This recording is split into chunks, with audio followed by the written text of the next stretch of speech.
Hi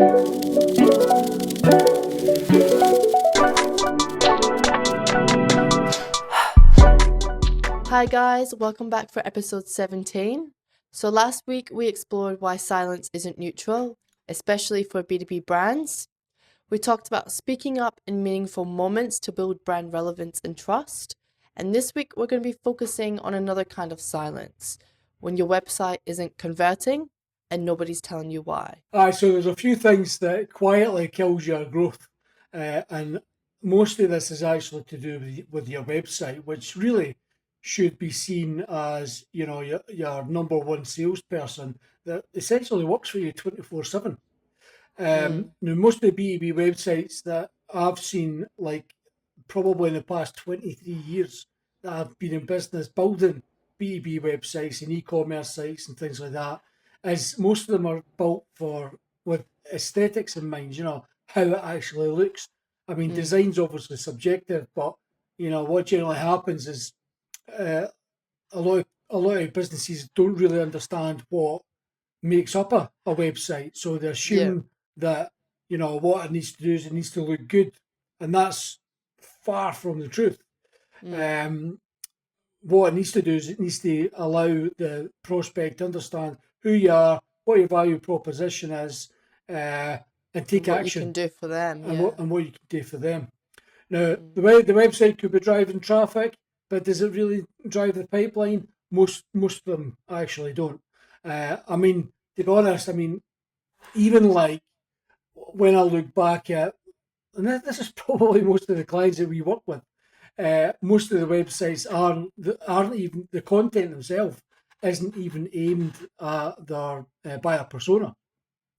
Before they work with us. Before they work with us, yeah. Yeah. So there is obviously a process when you're going to build a website, So yeah, but apparently 70% of B2B buyers fully define their needs before speaking to a rep.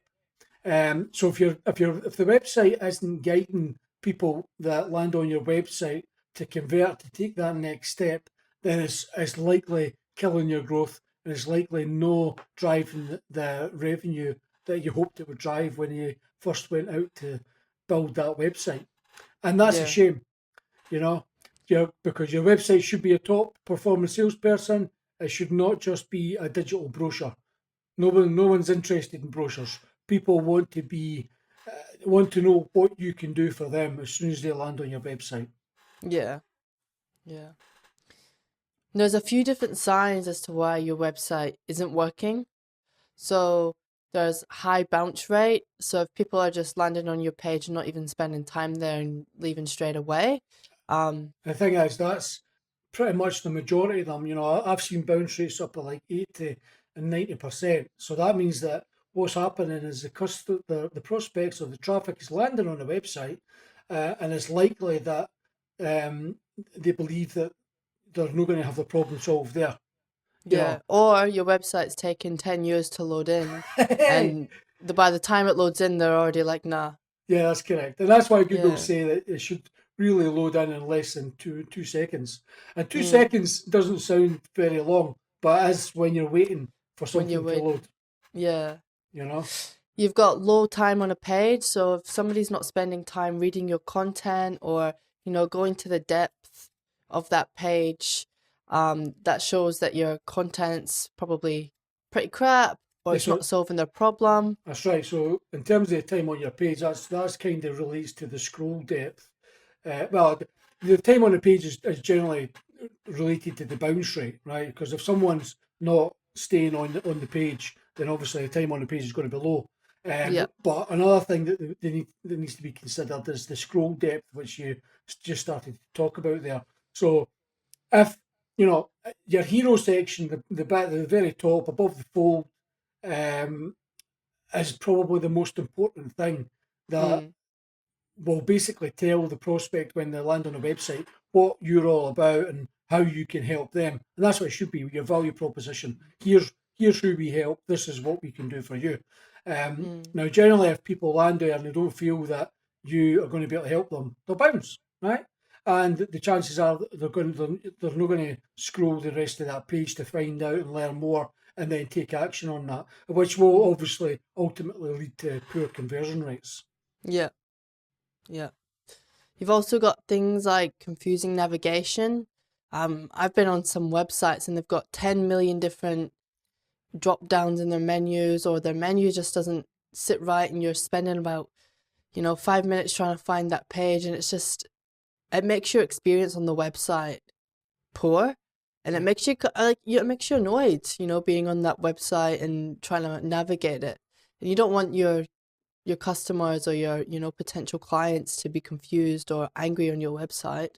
Well, that's right. um And the thing is, your navigation needs to lead to it needs to be built so that it's covering the full buyer's journey. So when someone lands on your website, your navigation should be really clear on where those people fall in within that.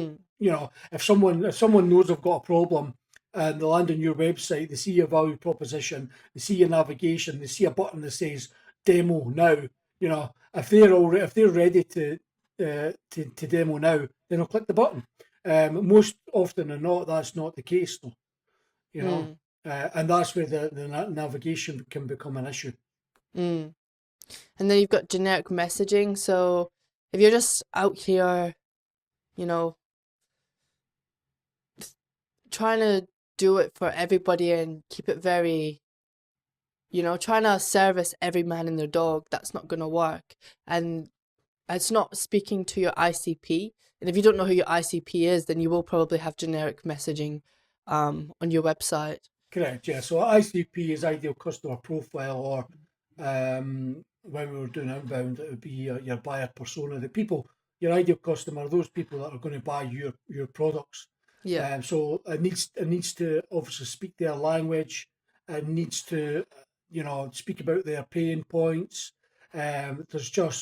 There's a lot of information in there. We'll talk about the messaging and things like that afterwards. But certainly another issue is CTAs, or call to actions, as we might say, are buried within the content, and you can't quite see it because they're not prominent not enough. prominent. Yeah. They don't differentiate themselves in terms of button colours and all this kind of stuff from the actual content around about it and things, and that can cause problems as well. Mm. And another problem is when you have no clear journey, down your homepage. Your homepage should pretty much be a catch-all page. What do you do? Who's it for, and why does it matter? Um, have some testimonials on there for social proof. If there's no clear journey, then people are just going to go be confused and then probably just bounce or not even spend time on your website. Yeah, 100%, 100%. And of course, you don't need to have a lead gen form or anything on the homepage or on any page really, even though it's probably deemed as being best practice. But you can funnel people to a specific form, um, which shows that they've obviously taken action, and that means that when you're viewing analytics within some of the analytic programs like Google and things like that, you can actually see uh, what route they took or what route they took to get to the lead gen form as well. So in other Yeah, words, they went from the home page to the service page to the landing page to fill in the form and then convert, and that's good data. yeah. Another huge sign that your website isn't working is you're getting a lot of traffic, but you're not getting any leads. And this is most businesses, by the way, after getting uh, after getting high quality traffic at all, right? Because generally most don't. Um, but after getting high quality traffic and they're not getting any leads, then that's a clear indication that there's something wrong. And this is Mm, why your website never finishes, is never completed, right? Because you need to be testing these things. You need to be A/B testing, multivariate testing. You need to be changing button colors and content and everything like that. So if you've got a lot of traffic, say you've got maybe 5,000 visits a month, and you're converting maybe one lead for that, there's a problem somewhere. So yeah, that all needs to be analysed and resolved and tested, really. yeah. And a huge part to, your website is your messaging that you're conveying to your ideal customers. And as I just mentioned earlier, is you need to know, what you do, who is it for, and why does it matter? I think a lot of businesses think about themselves when they create content and when they create their websites as well. They speak about, oh, our product does this, our service does this, it does this, it does this, it does that. They talk about all the features and don't speak to the customer and, their pain points.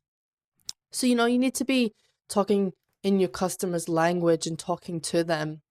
Understand, what their pain is, understand what they're going through that, your services can provide a solution Yeah, to. that's right. And Donald Miller actually wrote the book Story Brand, and what that talks about is you need to remove the we language and replace it with you, so that what you're doing is you become the guide to the customer, and you're guiding them through the buying process, and then they become the hero of Mm, you know, once they get out the of other the side, story. I feel like. Yeah. Um, and the thing is, you need to make sure that you position your brand clearly, so that people can differentiate you fast. Because users skim, they don't study, they just look for things that pops into their mind where it resonates with them. And this is Yeah. why it's important to make sure that before you even get to doing your website, you've already got your vision, mission, and core values set out. You've done your brand positioning. Um, you've done your buyer persona or ICP development, so you know who you're going to be speaking to, and that's hugely important before you get to the messaging part. Mm. And then it's the message development. And And again, brand guidelines as well. that's Yeah. correct, yeah. So, and the thing about above the bold clarity, I mean, that's talking about your value proposition, what you do, who it is for, and why that kind of matters. And that is really important. And, you won't really understand how important that is until you're not getting any leads in. And then we come in like we do with all our customers, change things up, and then boom, you're generating 40 to 60 leads a month, depending on Mm. who you are and your industry and things like that as well. Yeah. And I mean, that takes us to you're talking about brand guidelines there, Chloe. That takes us to the user experience and structure and guiding the customer through that buyer journey, where you need to have the clear navigation with minimal friction. You need to make it easy for people to buy from you. Yeah. You need to have logical page hierarchy, such as the homepage, problem, solution, proof, action, etc., which basically takes the customer, brings them in. They understand that you can help them. They see that you understand the problem. You then say, well, this is a solution you're looking for. Here's the proof of other people that have went through this same program, if you like. Mm. And then here's how you take action to make it work for you. Yeah. And a big part of user experience is mobile responsiveness and page speed that matter a hell of a lot more than what people think. I mean, Google say that your website should be loading in under 2 seconds. Now, generally, our websites load in under half a second. Now, it needs to be like that. It needs to be Yeah. instantaneous. And there's been times when we've been testing our site, and you go from one page to another, and you don't actually realize it's that fast that you don't even realize that the page has changed. It's changed. Yeah. Which is great, because that means you get that's the kind of responsiveness that Google likes, and Google will reward you for having a site like that. I mean, obviously, content, in my personal opinion, is still king, but technical aspects are absolutely massive. Yeah. And I think the technical side of stuff as well has a huge impact on your SEO. You see a lot of our clients who have come from their old sites on, say, WordPress or maybe Squarespace, and then they're sitting pretty averagely on their SEO, and then when they come over, their SEOs are sitting at first, first, first, first, first. And while that's also a huge attribute to our SEO services, I think the technical side and the software that they use is huge for being up there as well. You've got a lot of different behind the scenes stuff that some of these other open source softwares don't have, like schema markup, all these other different things. That's right, and that's exactly why we built our own platform for not just our growth. I mean, it would solve the problem for us, but it also solves that same problem for our customers. And you Yeah. know yourself, Chloe, how easy it is for us to get things up and running. a lot quicker than what we used to be able to do. We're not cobbling things together from many different developers, and it's causing other problems in other areas and this kind of stuff. Our platform bloody works, and we're Yeah. continuing to build on that. A part of that is really the design as well, where you need to make sure that you design with empathy and anticipate questions and eliminate barriers that people might have. And that includes, like when you're talking about schema markup there. We always put facts, frequently asked questions, pretty much on every single page that we've got related to the products and services that us and our clients offer.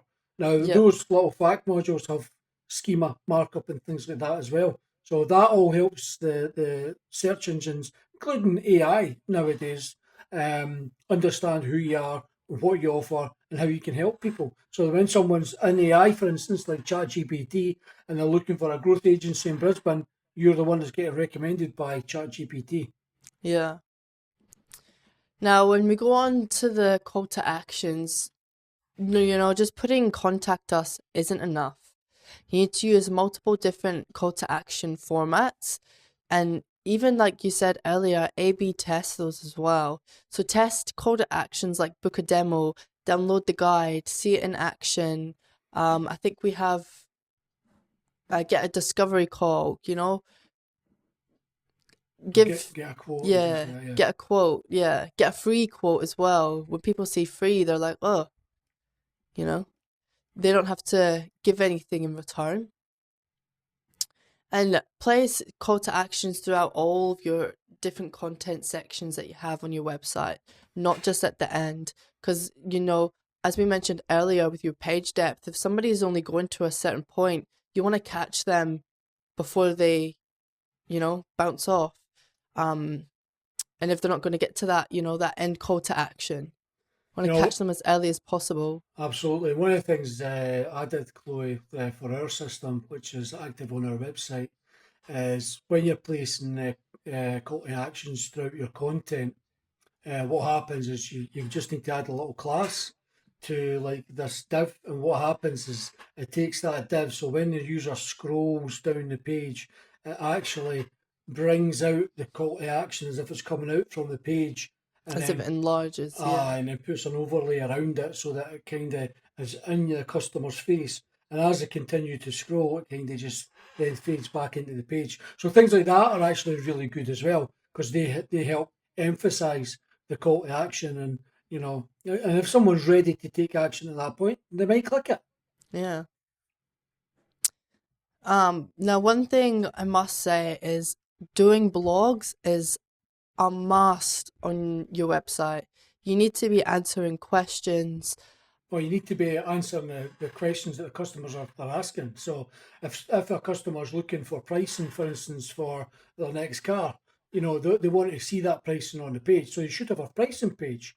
Um, if for instance you were a pool installer, as an example, you would have a free tool on there, like for to estimate what the cost might be. The bottom line is when most people when people are going to buy a product or service, the first thing they want to know is, can I afford this? Hmm. Right. So by putting these free tools and things on the your website, you're actually helping them make a decision. And if they believe that the estimate you provide is within that, and you've already nurtured them through the insights and the blogs, and they've done some quizzes, or they've learned more about the process and things like that, then your business is going to be the one that you choose. So, Yeah. and you need to make it easy for people to uh, make those micro conversions on these different tools and quizzes and insights and things like that.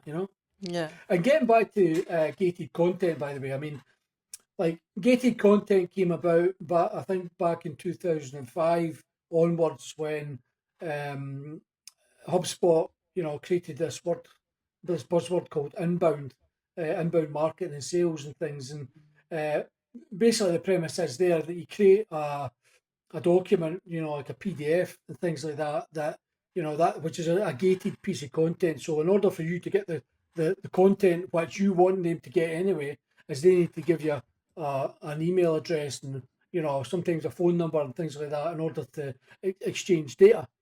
those days are gone now, man. Right? People Mm, need to start thinking a bit more, be a bit more visionary with their content. If there's content in a PDF that you want someone to get, create a website or a guide or whatever from that PDF on your website, just like a blog article, and get it on your website, get it indexed for SEO and things like that. mm. It'll probably drive more conversions and revenue in a long time than trying to get somebody to key their email for you to bombard them uh, With emails, with yeah. spam, which nobody wants, by the way. That was the whole point Yeah, of inbound as well. yeah. And as I mentioned, blogs are so incredibly important. You know, you want to be answering people's questions, creating blogs on different things that, you know, people might not necessarily know or know to ask. And it'll position you as a leader on, you know, Google, Bing, all the search. No, it's not just the search platforms. It's about positioning them as the expert in their industry, so that when someone needs a pool installer, as Pool Professionals Mackay as an example, right? That people are going to phone, and what will happen is, because they're the ones that's got this content on there. The prospect has found their website, and they're giving them the answers to what the prospects are looking for, and then they start going through some of these tools, and they're seeing the previous work, and they're seeing videos and all this kind of stuff. It all adds to building that relationship before they even get in touch. And the thing Yeah, is, as soon as the prospect does get in touch, the sale's already done. You just need to secure the contract, and you're done. And that's the whole point of doing all these videos and blogs and building these tools. Yes, it costs money to get it done to begin with, but you don't do things for to waste money. You write blogs because that's the content that people, or the answers that people are searching for, and that's how you will essentially educate them. They'll feel great that you've educated them. They feel great and the hero of their own story, because they now feel educated and understand processes and things, and they're going to pick up the phone, or submit their information for a quote, or get in touch. The sale's halfway done. Do you know what I yeah. mean? And it helps to increase your branded search as well. Because I remember when we worked with the solar company, um, we were ranking for things like, you know, Solar Mackay, Mackay Solar, and then it ended up that they were actually getting branded searches. So people were searching for their brand name more than they were searching for, you know, Mackay Solar or Solar Mackay. Correct. And while that takes time, it took about, you know, 6 months of consistent SEO and blogs and posting everywhere. It definitely paid off in the long run. And that's the thing with SEO and growing your business as well, is it takes a long time. It's not just something that, you know, you post your website and overnight you're just a success. That's not going to happen. The thing is, it doesn't matter how nice and amazing your website is, how conversion optimized it is. If there's nobody getting to the website, you're no generating leads. Yeah. That's the bottom line. But the thing is, your website is a tool, but there's different types of tools. You've got, not all tools are made the same, right? Mm. You could have two tools that look the same, like, I don't know, like a screwdriver, and one might be a flathead, another one might be a Phillips, right? Mm. They're two different beasts that serve two different things. So you need to make sure that you are driving traffic. That SEO does work. We know it works. We've seen it even ourselves. And usually the 6 month mark, as you say, is, although you still start making traction from day one, it's at the 6 month part that Google It's, seems to see as being an expert in your field, because you're continuing to push good quality content, and then it just skyrockets. And you've seen that yourself, Chloe, because I've yeah. showed you the data, right? And that same will happen with the solar company we're working with. The same will happen with Pool Professionals Mackay, guaranteed. Mm. Now we've got some real world examples. So there was a B2B SaaS site before and after. They three times their lead generation by rewriting the homepage and simplifying their navigation. There's a service-based business that added a scroll-based call to action, and they saw demo bookings double. And there was an A to B test that results from tweaking a headline and button copy that led to 42% more conversions. So I think this truly just shows that, once your website goes up, that's not it. That is not it done, walk away. It continually needs testing, changed, updated. Your business is always innovating and changing as well. So it always needs to be getting better. Yeah, 100%. And really, if you look at the solar company, we were working with, they were doing 1.6 mil. When we first started with them, it took us 12 weeks to get, it was roughly about 12 weeks to get the website ready, because really their last web, it needed a complete rebuild. Everything needed done. So we did do quite a lot in that time. But 9 months after launching the website, they were up at 3 million. Now, I've got absolutely no qualms to say that they would have went to at least 3.6, so that's driving an extra 2 million in revenue in that space of time. And I know, well, we both know that, they moved premises, they got more staff in, etc., etc. So it does work, this stuff, but it's a process, and people need to continue, they need to trust the process and follow on with it. And going back to this whole thing about, it's not, your website's not launched and then done. Of course it's not. And it's the same. Everything does take time. It's like going to the gym, right? What happens in January is you get an influx of people going to the gym in January. They didn't see any progress in February, so they sack it, right? And then they wonder why, they're still overweight or underweight or whatever it is, a year later or 6 months later. It didn't work because people didn't have the commitment to do it.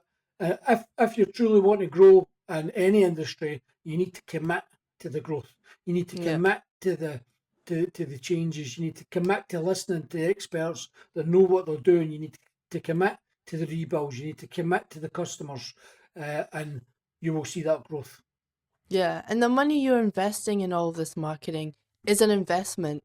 It's not something you're spending and you're going, oh crap, just spent 6 grand there. But then you're not seeing that you're generating an extra 50 grand, by doing this. Well, to be fair, that solar company only spent about 160K with us over Mm, the 12-month period, and we drove an extra 1.3 mil on 1.4 mil on top of what they were doing. So that's a decent return yeah, in anybody's yeah, book. yeah. So I have some actionable takeaways for you guys to do this week.